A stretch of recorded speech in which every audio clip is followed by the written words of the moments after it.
Hello, everyone. It's an honor to be here. My name is Kaduru. This is my beautiful wife and mother of my child, Rebecca.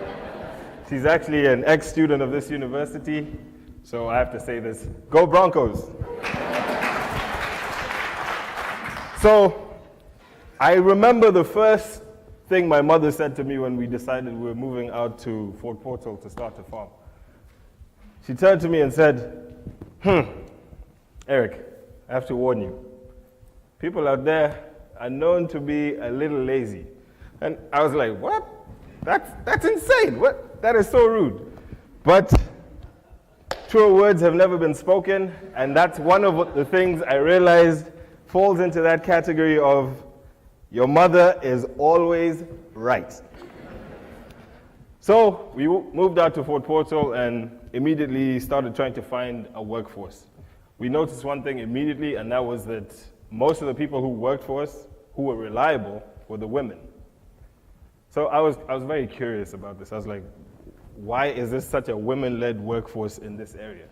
And I asked some of our staff, and we quickly noticed a pattern, and that was that they all had the same thing in common. They wanted to make a better life for their children. Now, our staff would ask us things like negotiations on their salaries. Can you pay me half my wages and pay my son or my daughter's school fees directly? And can you possibly pay me with food?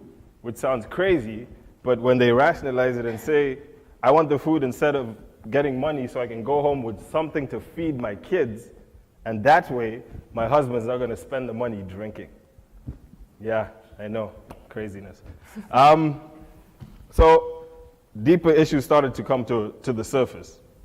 Women in Uganda are less likely to have land. This is because land is usually passed on to their sons. Women in Uganda are less likely to have their families pay for them to go to school. This is because they would rather marry the women off and have an exchange in dowry. The lack of land, educational opportunities, job opportunities, then forces these women to lean into more risky paths of life. So some of them will turn to sex work. This was that moment when we were like, aha! How can we use something as simple as agriculture as a tool to help these women create better opportunities, healthier livelihood options for themselves? So our solution to this problem is an integrated hands-on and curriculum-based program that we call the KadAfrica experience. We source land for girls from local churches and landowners so that they can join fruit-growing cooperatives where they can earn and learn outside of the influence of their family or a landlord. By creating economic opportunities for girls through passion fruit farming, these previously unemployed young women become economic drivers of their communities and avoid the risky livelihood options Eric was talking about. After identifying locally available land, we recruit 30 girls between the ages of 14 and 22 who we group into passion fruit farming cooperatives.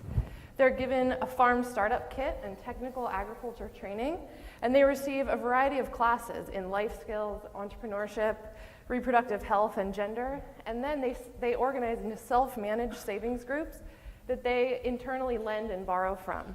After 6 months, come harvest time, we purchase all of the fruit back from them at market value, which we bulk, grade, and transport for wholesale or processing.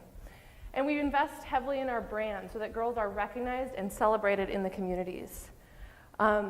What we've realized is that in order to create real change for girls, you have to change the environment around them.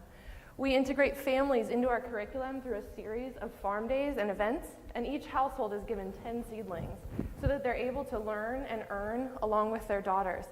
This keeps them vested in their continued attendance, as well as just their general success with the program. And I think what we're both the most excited about is that we see that the impact works. To date, we've trained more than 2,000 girls and given them access to more than 130 acres of rent-free land. We see an increase in income from a baseline of $3 to $18 a month. And within 1 year of joining our program, a cooperative will collectively save more than $1,000 that they can lend and borrow from. And this creates real change. So not only do our girls see a 75% increase in money saved, more than 90% have accessed loan capital, say that they have access to menstrual hygiene products, and have the confidence to make healthy choices for their families, and most importantly, the money to do so. To sustain our growth, what we've done is partnered with USAID to pilot processing our passion fruit into pulp. This will allow us to take advantage of a longer shelf life, more market resilience, and will create a 3 times increase in value per kilogram of fruit produced. So what we're doing is raising $500,000 in debt financing to purchase outright the pulping unit that we're currently piloting with USAID, and $500,000 in grant financing to grow the KadAfrica Experience program to 1 additional district and double our ability to intake girls.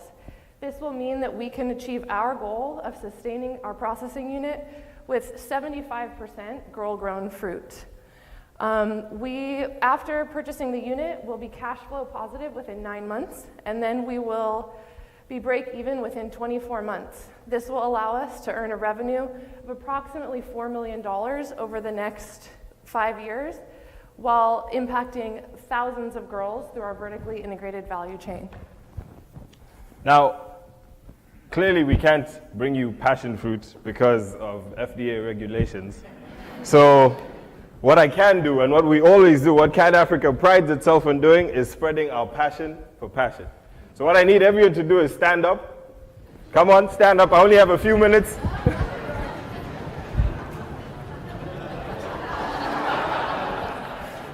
We do this every time. This is a group selfie. I want on 3, everyone to shout passion for passion. 1, 2, 3. Passion for passion. Thank you very much.